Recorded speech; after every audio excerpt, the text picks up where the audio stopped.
ഇന്നലെ മിഞ്ഞാന്തയും പാർലമെന്റിന്റെ ഡിബേറ്റും bill pass കഴിഞ്ഞ് ഇവിടെ വന്ന് മുനമ്പത്ത് ജനങ്ങളെ അഭിനന്ദിക്കാനാണ് ഞങ്ങൾ എല്ലാവരും ഇവിടെ എത്തിയിരിക്കുന്നത്. ഇത് അവർക്ക് വേണ്ടി അവരുടെ എത്രയോ കൊല്ലമായ ഒരു പ്രശ്നങ്ങൾ പരിഹരിക്കാൻ ബില്ല് ഇന്നലെ ലോ ആയിട്ട് വഖഫ് അമെൻമെന്റ് ബിൽ ആയിട്ട് പാർലമെന്റ് പാസ് ചെയ്യുന്നു. ഇത് എല്ലാവർക്കും അറിയാം, അതുകൊണ്ട് ഇതിൽ പുതിയൊരു ന്യൂസ് ഒന്നുമില്ല. അപ്പോൾ ഇതിൽ ഞാൻ പറയാൻ ഒരു 3-4 കാര്യങ്ങൾ പറയാൻ ആഗ്രഹിക്കുന്നു. ഒന്ന്, ഈ ഇവന്റ് കേരള രാഷ്ട്രത്തിലെ ചരിത്രത്തിൽ, ഇന്ത്യ രാജ്യത്തെ ചരിത്രത്തിൽ ഒരു വലിയൊരു ഇമ്പോർട്ടന്റ് മൈൽ സ്റ്റോണാണ്. ഒരു ചെറിയൊരു ഗ്രാമം മുനമ്പം, കേരളത്തിന്റെ ഒരു മുനമ്പം, കേരളത്തിന്റെ ഒരു മുനമ്പം ഒരു ഗ്രാമം,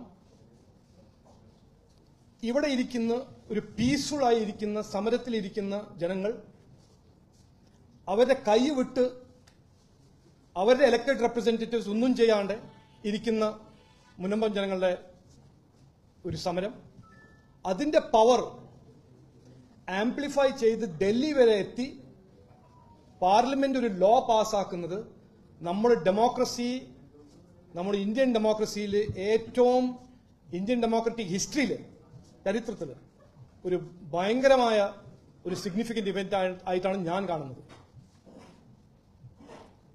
രണ്ടാമത്തെ പോയിന്റ് ഞാൻ പറയാൻ ആഗ്രഹിക്കുന്നത്, ഈ ഡെമോക്രസിയിൽ എല്ലാ ഇലക്ടഡ് റെപ്രസെന്റേറ്റീവ്സിന്റെ കടമ, ഡ്യൂട്ടി ആണ് ജനങ്ങളുടെ പ്രശ്നങ്ങളും വേദനകളും പരിഹരിക്കാൻ. അത് അവരുടെ ഡ്യൂട്ടിയാണ്. ഇന്നലെ മിഞ്ഞാന്ന് നമ്മൾ കണ്ടത് ഡ്യൂട്ടിയെല്ലാം മറന്ന്, ഡ്യൂട്ടിയെല്ലാം ഒരു സൈഡിൽ വിട്ട്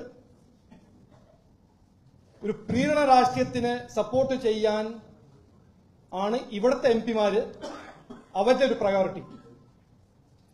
അതൊരു ഡെമോക്രസിയിൽ നമ്മൾ കണ്ടതാണ് ഇന്നലെ മിഞ്ഞാന്ന്. എലക്ടഡ് റെപ്രസെന്റേറ്റീവ്, ഞാൻ പറയുന്നു, ഒരു പ്രാവശ്യം കൂടി പറയുന്നു, ഒരിക്കൽ കൂടി പറയുന്നു, ഒരു എലക്ടഡ് റെപ്രസെന്റേറ്റീവ് MLA ആണോ MP ആണോ, അദ്ദേഹം കോൺസ്റ്റിറ്റ്യൂഷനിൽ ഓത്തെടുക്കുമ്പോൾ അതിന്റെ ഒരു പ്രൊഫൗണ്ട് മീനിങ് ഉണ്ട്, അതിന്റെ ഒരു ഗൗരവമായ മീനിങ് ഉണ്ട്. ആ മീനിങ് ആണ്, എന്റെ മേൽ വിശ്വസിച്ച ജനങ്ങളുടെ പ്രശ്നങ്ങളും വേദനകളും അവരുടെ സഫറിങ്സ് അതിനെ പരിഹരിക്കാനാണ് എന്നെ MLA ആക്കുന്നതും എന്നെ MP ആക്കുന്നതും.